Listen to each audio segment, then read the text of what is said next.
Ginugunita rin po natin sa araw na ito ang kapiyastahan po ni Saint Margaret Mary Alacoque. At sino po ba yon? Siya po ay isang visitationan na dinalaw ng Panginoon. Nagpakita ang Panginoon sa kanya at kanyang ipinagkatiwala ang sikreto ng kanyang sugatang puso, the wounded heart of Jesus. And Jesus revealed to Saint Margaret Mary the greatest sadness that he had. At isa doon ay ang kalungkutan niya sa Garden of Gethsemane. At ang pinakamatinding kalungkutan ay yung mga taong hindi naniniwala sa awa at pag-ibig ng Diyos.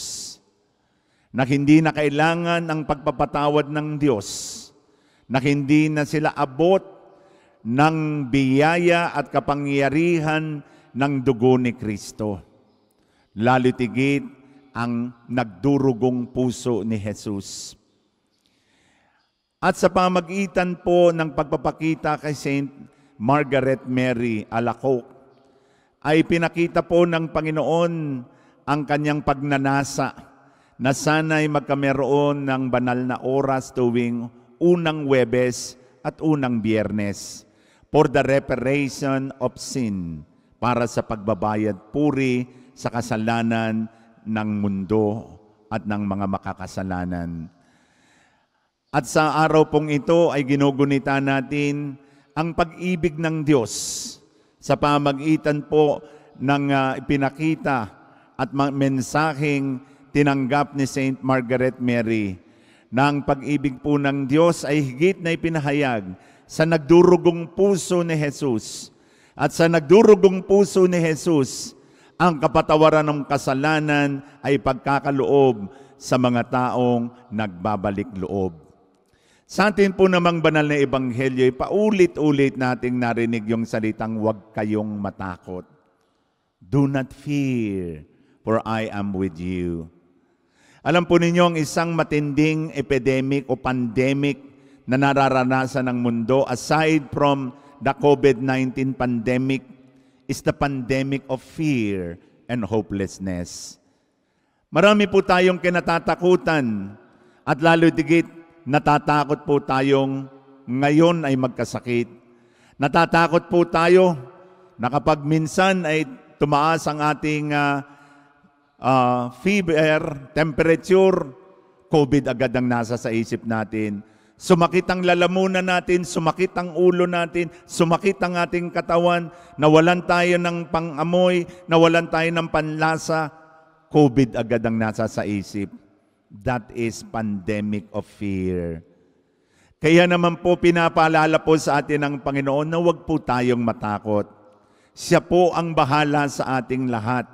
At naniniwala po ko sa lalong madaling panahon ay matatapos na po ang laban natin, laban sa COVID-19. Pero wag po tayong matakot at padaig at lamunin tayo ng takot sapagkat ito po ang mas matinding pandemic na maaaring magdala sa atin sa mas matinding karamdaman at magdala pa rin sa atin sa kamatayan.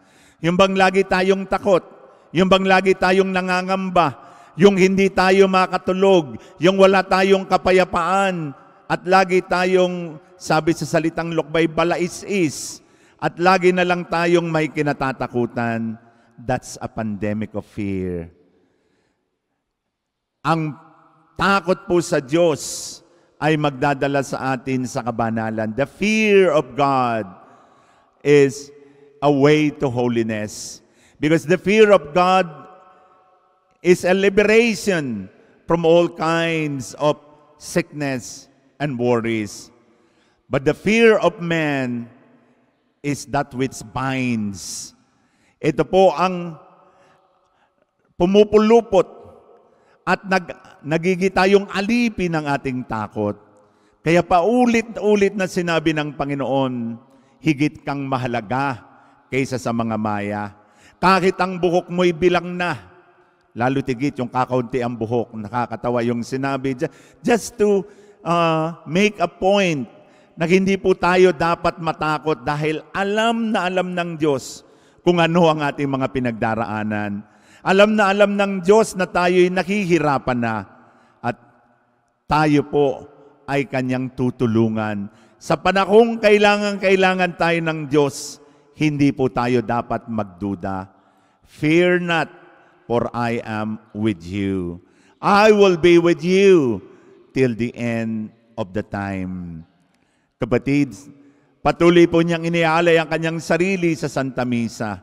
Patuloy niyang ibinibigay sa atin ang kanyang katawan at dugo upang magkameron tayo ng buhay at buhay na walang hanggan.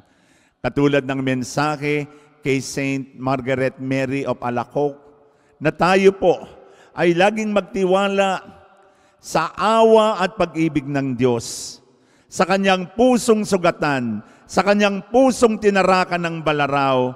Naroon po ang dakilang pag-ibig ng Diyos na hindi magmamaliw magpakailanman. Ang pag-ibig ng Diyos na magliligtas, ang pag-ibig ng Diyos na magpapagaling sa lahat ng ating mga karamdaman. Amen.